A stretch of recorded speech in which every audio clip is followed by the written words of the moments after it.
If you're quiet or have social anxiety, they will kill you.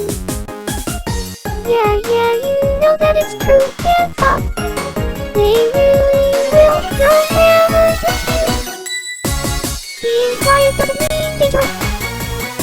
Why would I want to kill anyone? That being said, rude people, so just leave us all alone. What's up, fellow quacks? So today I'm going to talk about my experiences as a quiet person, and it's been really tough in a lot of ways. So let's just start from the beginning, but keep it kind of quick. In a nutshell, I was a pretty outgoing kid, but as I got older, I got more reclusive and shy because of, experiences, kids being rude to me and whatnot. So eventually I kind of got into a shell, and over time, people started to be really fucking obnoxious about me being in a shell because being a quiet person is just really offensive to a lot of people. God forbid you be quiet nowadays. If you're not yapping 24/7, everyone just treats you as if you're some sort of problematic person, when in reality, I'm just doing my own thing, okay? Okay.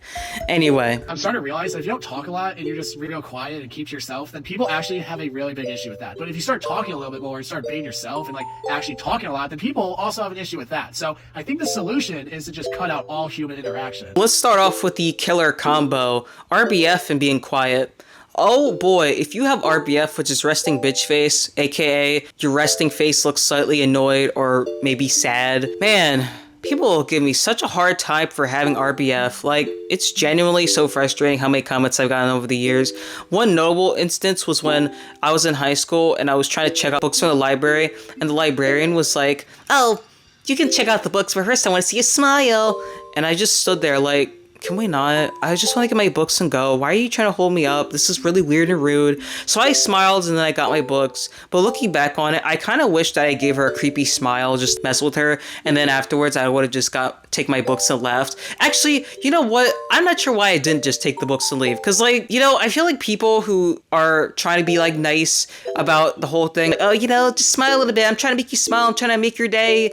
Listen, you don't know what's going on in my head, and I appreciate the thought, I suppose, but it's better just to leave people alone and to not assume that something's wrong, because some people are just angry looking sometimes without even trying.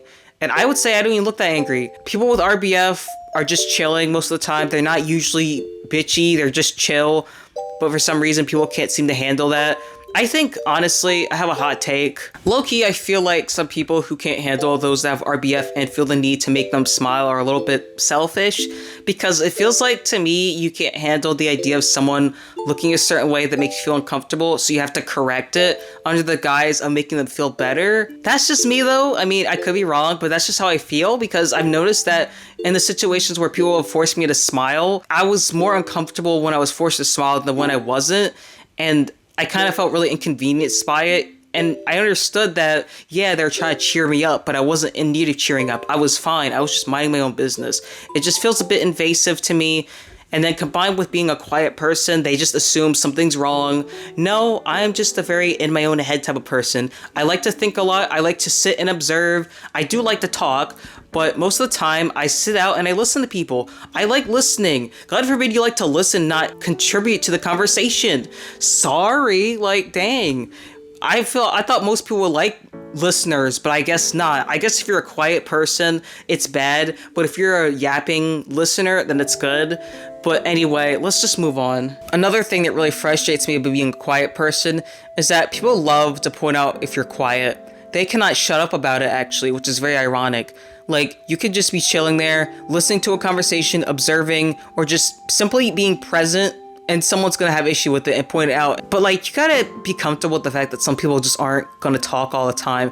And another thing is, I've been forced into conversations that I didn't want to be a part of because someone was so uncomfortable by me being quiet that they were like, "No, we need to correct this. Go talk to this person right now." Okay, why you make me talk to this person? I don't want to talk to them. They probably don't want to talk to me, and now we're both uncomfortable because you wanted to force this situation because you couldn't handle me being quiet. So frustrating. And don't get me started on that thing that people do where if you are a more reclusive person where you keep to yourself most of the time and you decide to join in on some sort of social thing, you decide to join, I don't know, family game night, and then the family's like, "Look who decided to join us."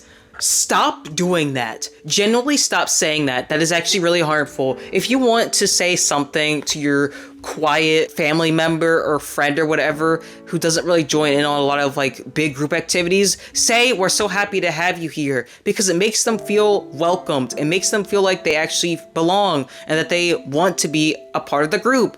But when you say, look who decided to finally join us, it makes them feel like as if them joining is a bad thing. It makes them feel like as if something's wrong. And that's not okay. Stop making people feel bad for being more reclusive. Yes, social anxiety is a problem, and being so reclusive to the point that you don't really interact with people is not a good thing. But generally speaking, if you're just someone that likes to be more to yourself, that's fine. We need to stop trying to antagonize that, which actually leads to my next point. Online, I've noticed an increase in antagonizing people who are quiet, but also I'm going to include those that have social anxiety and are shy as well, because I just feel like there's this weird demonization of social anxiety nowadays. Like, I saw this TikTok screenshot that said if you have social anxiety, you're actually self-centered, which really frustrates me, because no, I don't think the world revolves around me.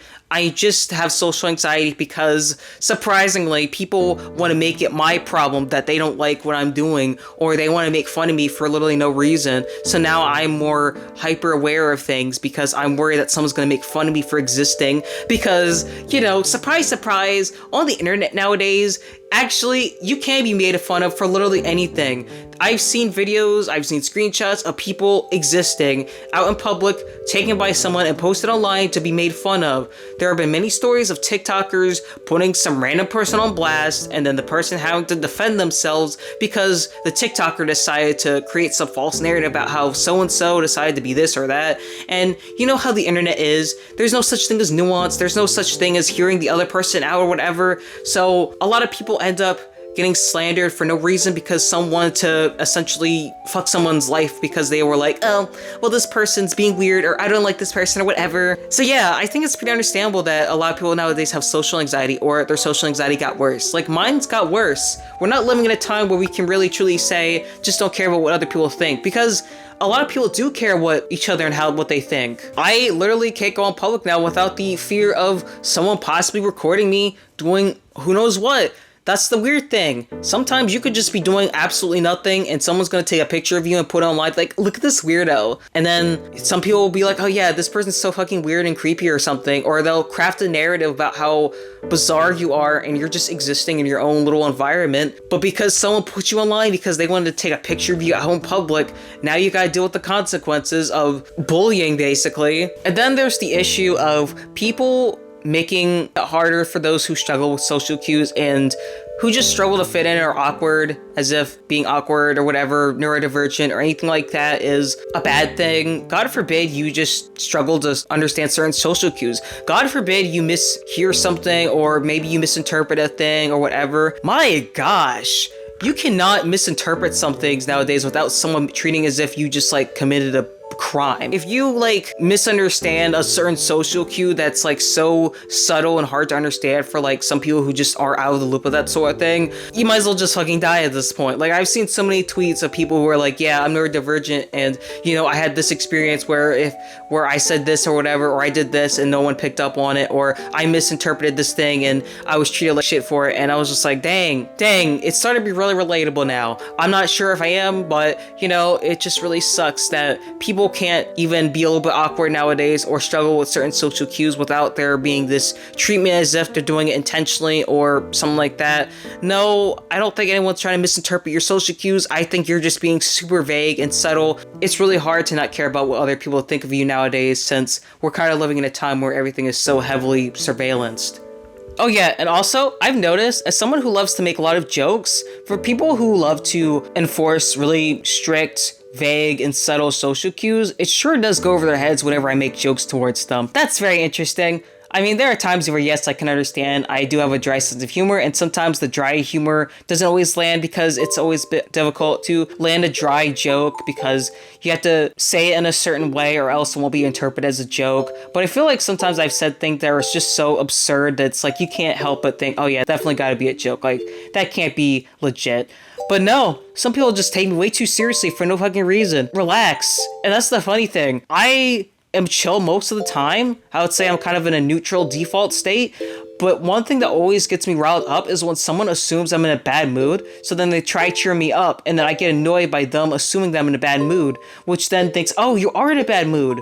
And then I get annoyed, and then they tell me to calm down. They're like, whoa, relax. I was just trying to help you out. Why are you being so tense? You need to learn to take a joke. I swear, if I had $1 for every time I heard that, I would be rich. I would be so rich. I hate that so much. Stop making people feel guilty for being annoyed because you assume that they were annoyed. I don't know why people do this preemptive irritability thing where they assume someone's annoyed and then that person gets annoyed, then they shame them for being annoyed by them. Like, you're annoying me because you assumed that I was annoyed. I was fine until you pointed it out, and now I'm feeling aware of my emotions. And it's just so frustrating.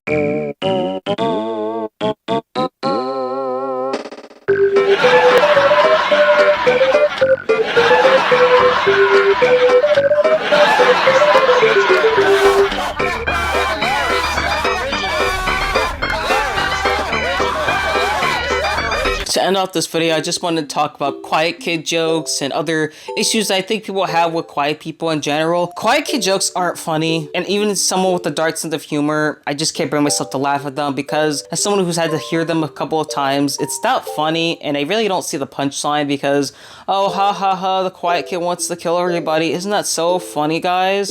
Ah ha ha ha, shut the fuck up. No, it's not. It's not funny. It just makes the quiet kids out to be like as if they're monsters or something like that.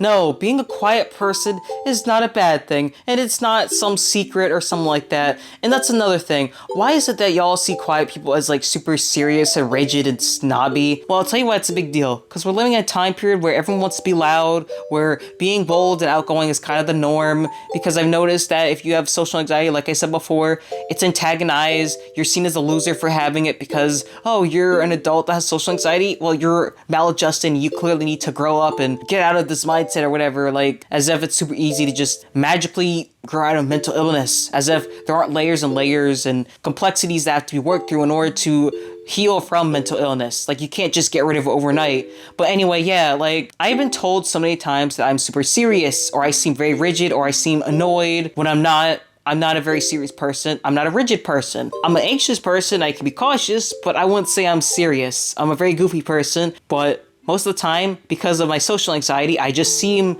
more tense. Oh no, how terrible. Maybe it's all's fault for not making me feel more welcomed or more comfortable, because I can be a pretty outgoing person when I'm with the right people. If you're a person that gives off good vibes and you make me feel comfortable, I'm probably going to want to talk more. I'm probably going to want to be more a part of the conversation. I like to be outgoing when I'm around people who make me feel welcomed and make me feel good to be around them. But most people really don't make me feel that way, or if they do, it's just because I've just known them for a really long time. Like family, even though a lot of my family members have said stuff that I mentioned in this video, they're my family, so I've known them long enough where it's like whatever. Same with friends, but with like people who are new, they don't get that sort of grace, which is why it's so frustrating. So yeah, being a quiet person is really hard, which is why I wish you're my worst enemy, because of all these experiences. It's very frustrating having to deal with people assuming the worst about you for no fucking reason. And I'm tired of living in a world that seems to hate anyone that has social anxiety or is just a more reclusive person in general.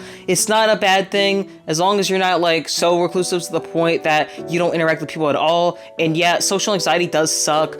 As someone who has it, I am trying to work through it. I do encourage people to at least try to interact with people. Even if you can't make friends, go to the store, buy something. Instead of going to self-checkout, go to the regular checkout, you know, little things like that. You don't need to like do a bunch of crazy stuff, but little things will always make it easier to do the bigger things, because social interaction is always going to be difficult if you have social anxiety. So at least try little things. You don't need to do anything major, but if you make baby steps, you'll eventually lead to bigger steps, which will eventually help you recover. So yeah, with that said, I'll see you quacks later.